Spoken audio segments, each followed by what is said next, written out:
I All can right. see that. All Okay. right. 1, 2, 3, go. Event is starting, and we are live. All right. Hello, everyone. Welcome to Off-Chain Daily and Tone's Morning Brief. My name is Jimmy Song, and today is November 22nd, 2017. And here's Tone. Hey guys, hopefully we got the volume issues sorted out. Haha. Yeah, let's hope that everything works. But I'm sure we'll hear complaints about it if we don't. Anyway, so some things that are going on today. You can see that Bitcoin is at around 8,200 or so. Yeah, first story of the day is Kraken. Jess Powell is the owner of Kraken, and he posted this on Reddit on Bitcoin markets about how the platform is struggling because there's just so many people coming on at the same time. What's your take on their inability to sort of keep up with demand, Tone? I'm not surprised. I mean, this has plagued every company in crypto, right? From Coinbase on down. You would think that if you have a lot of funding, you can get that right. This has always been a problem. Like I remember the Mt. Gox days when they had to scale from 10 employees to 70 employees in a span of like 2 weeks. This has always been a problem. Just onboarding new clients and. I don't know. I mean, I'm waiting for traditional exchanges to get in the game because they don't seem to have a problem with this, and they deal with millions and millions of people. Yeah, I'm waiting for a Google or a Facebook like super strong engineering team to get on one of these. I really don't think we've seen the exchange that will like completely dominate yet. I mean, Coinbase and Kraken and Gemini, all of these places seem to have problems, and I think it's due to the lack of a really strong engineering team, which is what you need in order to be able to do this. And it's not just getting a few really good engineers, it's having an engineering culture and like a tech-driven sort of very strong CEO that cares a lot about that stuff. And unfortunately, we don't have that yet. All right, so this other story, this is Tether was hacked by the same person who hacked Bitstamp in 2015. Also, later on in this post, they figured out that it may be the same person that hacked Huobi. What do you think of this, Tone? Is it just like one super hacker that seems to be going around and getting, keeps hacking the same exchanges because they have some skills that we don't know about? Well, no, it's not that they have some skills they don't know about. It's that these exchanges retain the same programmers. Like you know how it is, right? Like everyone believes that their CTO is the greatest programmer that ever existed, and meanwhile, every week another programmer can look at his work and say this guy doesn't know anything that he's talking about, that he's typing, right? I mean, I've seen this time and time again. It's like one person praises the guy as the greatest one, and the other one's like, dude, this guy's gonna get hacked like tomorrow. So it's just the way it is, right? I mean, if your exchange gets hacked, you gotta bring in, you gotta pay. You're dealing with it. Honestly, I don't think that people in crypto have realized that they're dealing with other people's money in an irreversible way.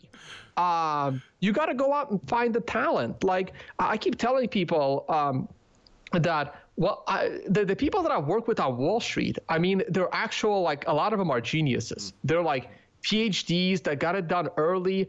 I mean, I met guys that can learn like a coding base in a week, and they'll be better than the guy that was hired for that coding base that's been there for years. Yeah, and I mean that's totally true. Like there's a huge discrepancy among programmers, and there's the myth of the 10x programmer or whatever. I actually think that's true. There are people that are really really good, that are like sort of genius level, and we need to bring more of those people into crypto. And it's unfortunate, but a lot of the people in crypto, they were like they did a web boot camp like in 6 weeks, and they've been maybe programming for a couple of years. They think they know security. It's OS level security that you need in order. Well, probably beyond OS level security. It's you're dealing with other people's money. But that said, this programmer or this hacker seems to be pretty prolific, And I wonder if it's a group of programmers, and you know they have some sort of internal spy network or some internal thing. This hack of Tether is just like it smells very different than the other hacks to me, because they got 3 of the 4 private keys that you need, and even if you have pretty crappy security, you know, compromising 3 out of 4 keys is not easy. So yeah, I mean, there's something to be said about that. All right, let's move on to the next story.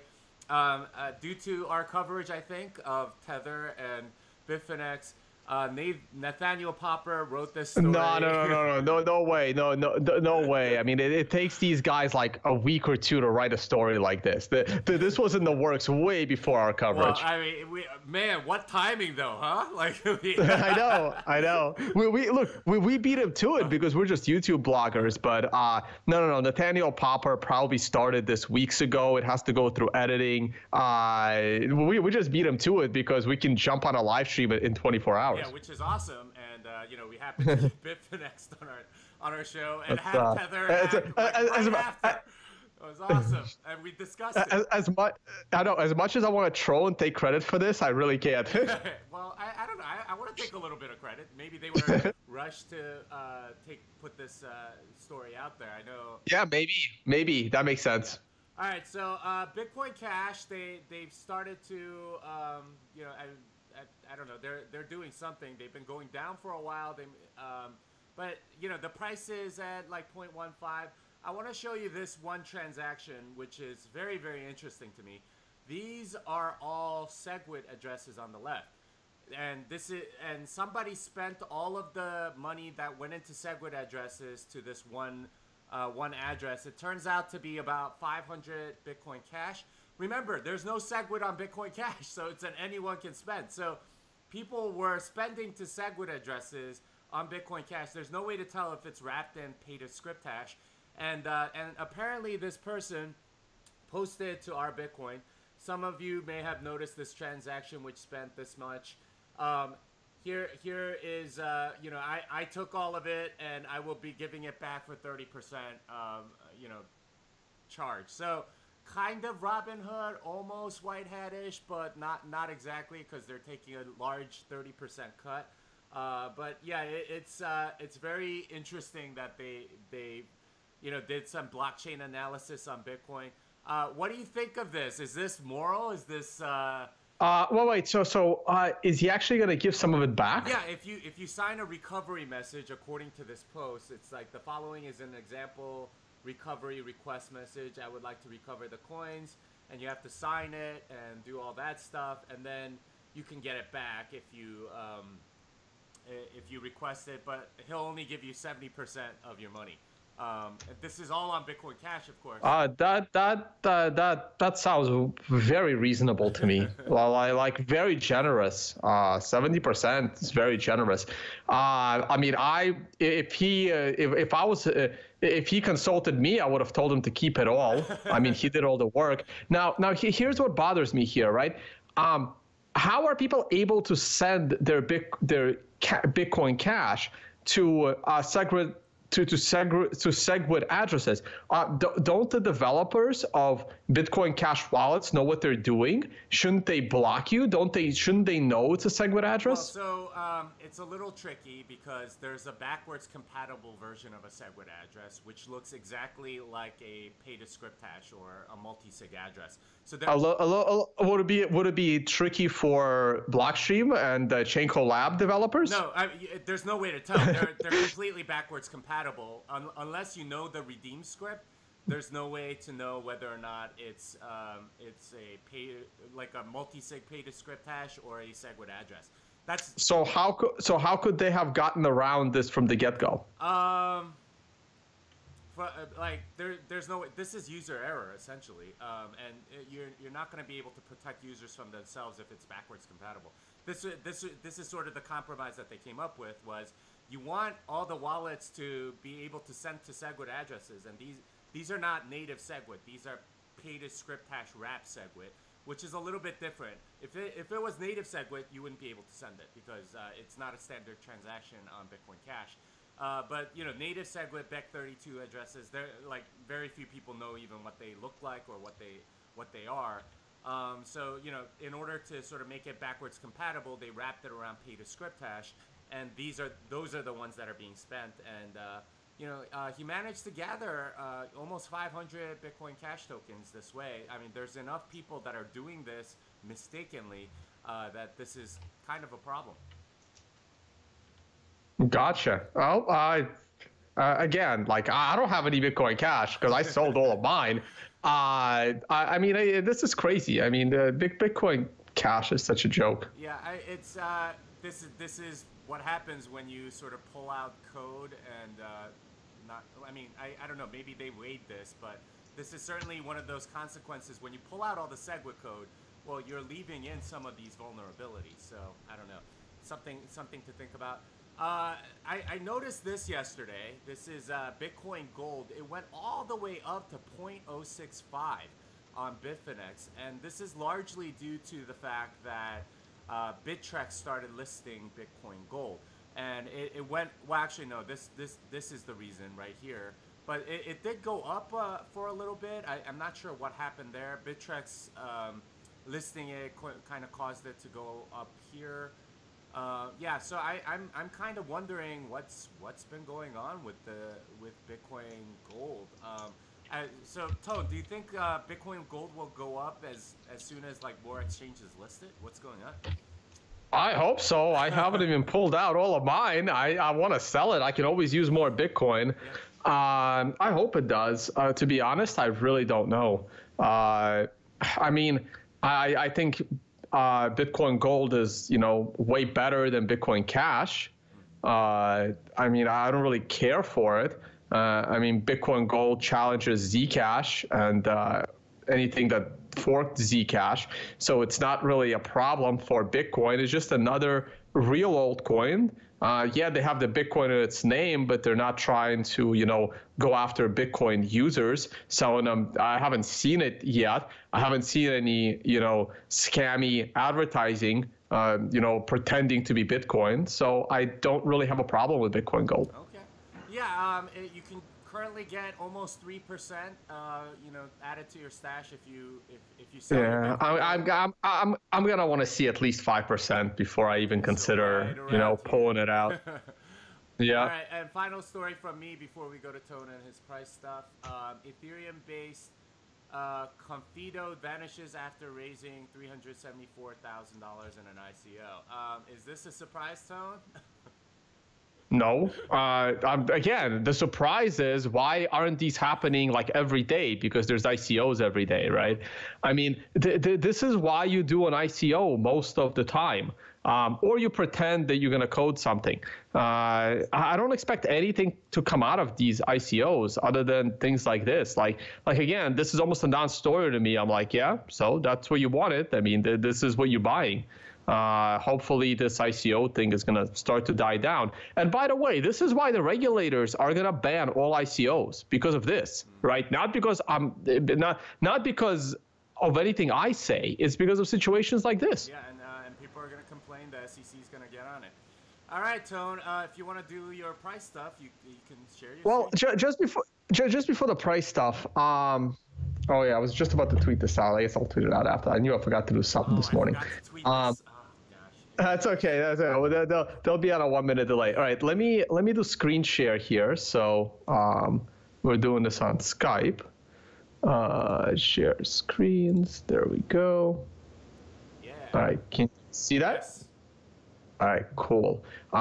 So here's the thing, right? So all of a sudden, people have finally discovered that in the Bitfinex, in some of the articles, like the following picture pops up, and you see right here companies like Shapeshift, Blockstream, and Netkey.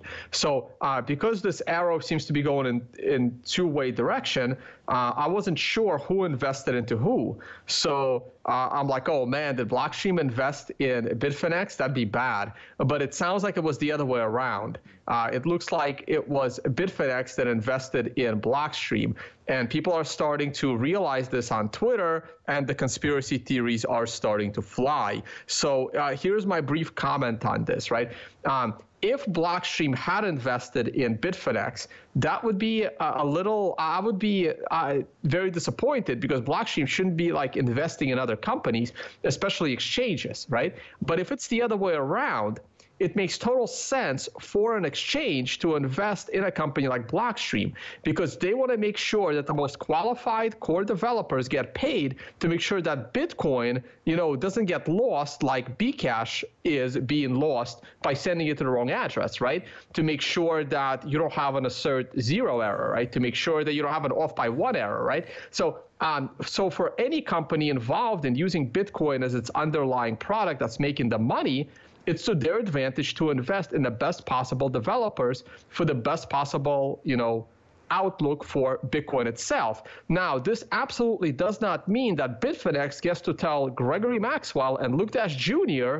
how to program Bitcoin. It doesn't work that way, okay? These developers are not gonna, they'll take their opinion, but just because Bitfinex invested in Blockstream doesn't mean that they're gonna have a say in what is being programmed, right? No different than AXA, who also invested in Blockstream.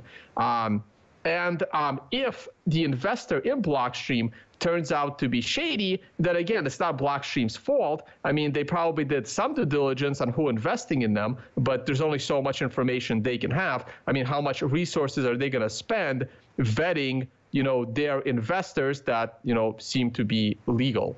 Let's put it that way, okay? So I do not actually have a problem with this. If it was the other way around, we would be having a different conversation. But wouldn't Blockstream sort of, defend their investors a little more than they would otherwise? Well, they seem to be, right? People are saying that Adam Back seems to be kind of on the side of Bitfinex. So they are a little, to the extent, right? But you don't want to defend your investors too much, because what if you're wrong and then it looks bad on you? So, you want to defend your investors a little, but there's a gray line in there somewhere. Yeah, I kind of liken it to a marriage a little bit. If you are invested, you sort of have to defend the other. So I don't know. We'll see. Hopefully it's like, I don't know, for the sake of the entire industry, they're not doing anything shady. But if they are, then it's going to hurt pretty much anybody associated with them. Right. So now that we're done with that, let's talk about price. Again, on a weekly chart, it looks like we have, maybe one more week of upside and then maybe a little bit of a pullback. At least that's what I'm looking for. I think we're in this toppy area this month, but a month lasts a long time. Here's the daily chart. Daily is sitting at one of my 9s. So I am expecting a small daily correction. I would like this correction to be very small, like maybe a day or maybe not even correct, just so we can time a 9 weekly with a 9 daily, 9 days from now. So let's see how that goes. On more of a short-term chart, like I kind of labeled the candle that when Tether got hacked, and I was, making fun of it on Twitter, like, why are people selling Bitcoin for Tether when Tether is the one that got hacked, which is kind of funny. I think maybe people realized it and they started buying Bitcoin again because that's the safe haven. Right, because like if, I'm not saying Bitfinex is right, but if that Tether isn't fully backed, or my suspicion, the money behind Tether may one day be confiscated or frozen, whoever's holding the Tether is the one that's screwed. If you're holding the Bitcoin, you're perfectly fine. So we're going back up. Obviously, I don't see this as a high because there's just way too many exits. So we are going to go higher. Nothing really useful on the 4-hour chart.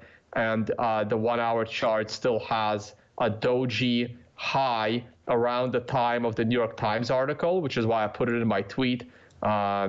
So let's see, here is the a line for risk. So once it goes above this line, then this 9 is no longer relevant. So let's see, moving average is going up. We're hanging around this area. It looks like we're going to have new all-time highs within the next 24 to 48 hours. Wow. All right, good stuff, Joe. And last thing on the mempool, down a little bit to 10 megabytes, which is good. I'd like to see this in around 3 to 5 megabyte range, and then I'm happy. Yeah, we'll see. It always sort of tends to go down during the weekends. Although this weekend's a little peculiar because we obviously have Black Friday and stuff. So there's a lot of people that actually, if they do spend Bitcoin, it tends to be this weekend. So I don't know. We'll have to keep watch on it. Anyway, thanks everybody for watching, both on mine and Tone's channel. Anyway, this song is done. And Tone, you want to say goodbye? Hey guys, goodbye. I'll see you all on the next one. Now I gotta